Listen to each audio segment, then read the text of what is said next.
Hello everyone, welcome to Adam. So आज हम लोग देखने वाले question which is based on boiler.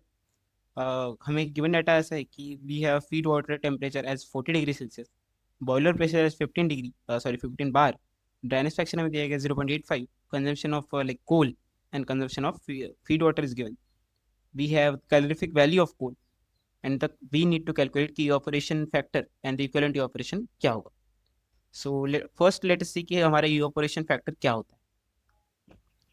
So evaporation factor is same as like equivalent evaporation, just कि हम इसमें क्या करते हैं, हम ये पता करते हैं कि 1 kg ऑफ वाटर के लिए लाइक हम कितना एंथैल्पी चेंज कर पा रहे हैं, लाइक फीड वाटर की 1 kg ऑफ वाटर के लिए। वही अगर इक्विवेलेंट इवापोरेशन में आप देखोगे तो आप लाइक लेते हैं कि पर केजी ऑफ कूल आप कितना केजी ऑफ स्टीम प्रोड्यूस कर पा रहे हो फॉर इन स्टैंडर्ड कंडीशंस।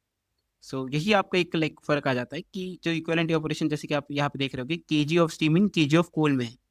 सो वही आप लाइक यहाँ पे जो इक्विवेलेंट इवापोरेशन फैक्टर है वह पर केजी ऑफ वाटर में कितना लाइक एंथैल्पी चेंज कर रहे हो वो आप देख सकते हो।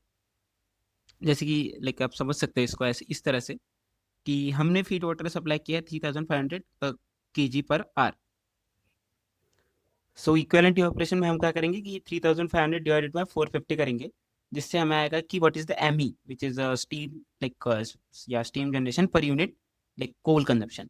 तो हम ये एक तरह से ये निकाल रहे हैं कि द टोटल फीड वाटर जो भी हमने दिया है उसमें हम कितनी हीट सप्लाई कर रहे हैं, like divided by the latent heat of vaporisation, क्योंकि हमें ये निकालना है कि saturate like sorry standard condition में वो कितनी हीट लाइक कितनी स्टीम जनरेट कर हम पाएंगे।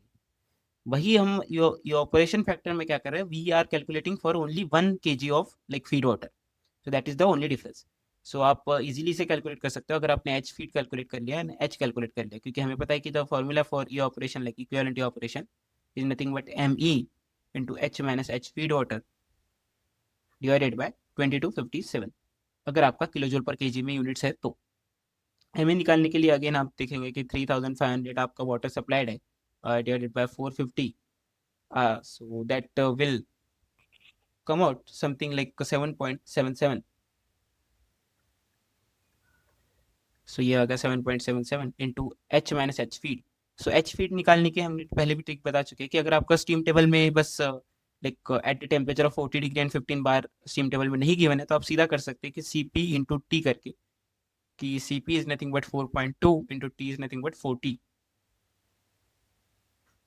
तो आपके पास आ जाएगा 168 किलो जूल पर के जी। अगर आपके स्टीम टेबल में है तो आपको उसी का लाइक देख के लिखना है, बट अगर नहीं है तो आप you can use this like simple trick, आपको अप्रोक्सीमेटली एक वैल्यू मिल जाएगी। This is H feed, so this is not H, I am sorry.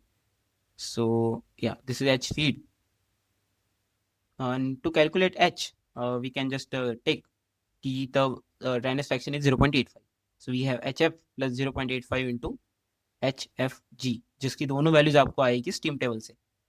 Eight 15 bar आप देख सकते हो कि what is the H F and H F G, उससे आप निकाल सकते हो कि what is the value of H. आपको एच जो आएगा वो आ जाएगा 2499 किलो जूल पर केजी, एंड देन आप इसे पुट कर सकते हो in the formula, N S H feed is 168 divided by 2257। So this will be the equivalent like evaporation will be something like 8.02 kg of steam per kg of coal।